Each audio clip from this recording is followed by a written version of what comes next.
मुजफ्फरगढ़ से bureau chief Ahmad खोसा की report के मुताबिक चोरों डकैतों के नरगे में आज समेत पिछले एक हफ्ता के दौरान 7 लाख से जायद मालियत की 6 मोटरसाइकिल की चोरी और डकैती की वारदातें।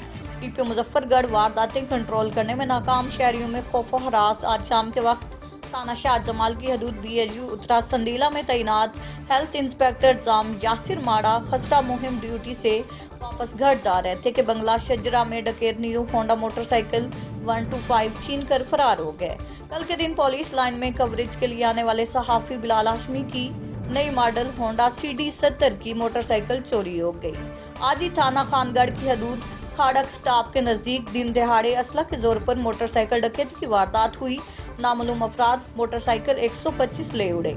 इस चांद दिन कबल थाना रूलावाली की हदूद में माड़ा शहर के सहाफी जनरल सेक्रेटरी माड़ा प्रेस क्लब मोहम्मद इस्माइल धमराया के घर से एक अदद न्यू CD मोटरसाइकिल और एक बकरी भी चोरी हो चुकी है।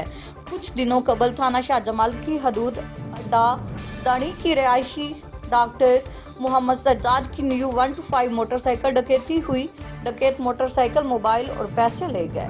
गुज़श्ता दिनों थाना शाहजमाल की हदूद अड्डा दानी के रिहायशी डॉक्टर गुलजार को भी गन पॉइंट पर मोटरसाइकिल मालियत 1.5 लाख रुपए, 35,000 नकद, एक टच मोबाइल फोन ले गया। कोई पता नहीं चला। मुदर्जा बाला डकैतियों और चोरियां अभी तक ट्रेस ना हो सकी और ना ही कोई मुलजिम गिरफ्तार हुआ। तमाम मुतासरा शहरियों ने RPO डेरा गाजी खान IG पंजाब से इंसाफ की फराहमी की अपील की है।